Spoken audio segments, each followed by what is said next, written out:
কথাই বলবো যে তিনি অসাধারণ অভিনয় করতেন। তিনি আমাদের জাতীয় পুরস্কার পেয়েছেন কয়েকবারই এবং বিভিন্ন সেগমেন্টেও তিনি বাসটাস থেকে শুরু করে কদিকগুলো পুরস্কার পেয়েছেন এবং সদা হাস্যময়ী এই মানুষটি। আমি শুধু একটা কথা বারবারই বলতে চাই, যারা অসুস্থ হবে বা হয়তো আমরা অনেক সময় নেগলেক্ট করি যে আমরা হয়তো ভাবি যে আচ্ছা জ্বর তো কিছু হবে না, এই হয়ে যাবে, আসলে এই জিনিসগুলো আসলে উচিত না। হয়তো আমার মনে হচ্ছে সব শুনে কালকে আসলে আমি গিয়েছিলাম পিজি হসপিটালে। আমি যখন নিশাত মনির সাথে কথা বললাম তখন আমি 10:30টায় গেলাম, আমি 3টা পর্যন্ত ছিলাম, প্রায় 4.5-5 ঘন্টার মতো আমি হসপিটালে ছিলাম ওদের সাথে।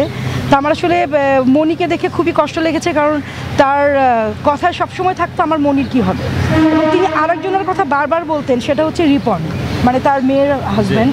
এই কথাটা, এই দুজনের কথা এত শুনতাম আমি, মানে আমরা হয়তো দেখিনি কখনো, বাট শুনতে শুনতে অভ্যস্ত হয়ে গেছে এই মানুষগুলোর কথা। তা আমার কাছে মনে হয় যে ফ্যামিলি আসলে এই যে নেগলেক্ট করি আমরা, যে অসুস্থ হলে যাই না, এটাই আসলে কিন্তু আজকের এই কারণ, যে তার যে সব কিছু ড্যামেজ হয়েছে, ফুসফুস, হার্ট, ব্রেন। আমি কালকে ডক্টরের সাথে অনেকক্ষণ কথা বলেছি, তিনি বলেছেন যে অনেক অনেক পরে তাকে আনা হয়েছে, তখন অলরেডি সব শেষ। এবং জ্বর, কাশি, আমি সবাইকে বলবো যারা আছেন, ভাই জীবন একটা, আমরা আসলে বাঁচতে চাই এত সুন্দর এই পৃথিবীতে। কেউ অসুস্থ হলে ডাক্তারকে দেখান, ফ্যামিলিকে হেল্প করেন। এবং সংগঠন আছে, যেমন মিশা ভাই চলে এসছেন।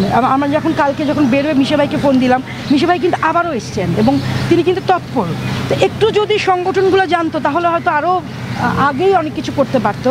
তা আমি সবাইকে বলবো যে সবাইকে সাহায্য করুক। আর আমি মনির কথা কি বলবো, আমার কোনো ভাষা নেই ওকে সহ্য ক্ষমতা দিয়ে।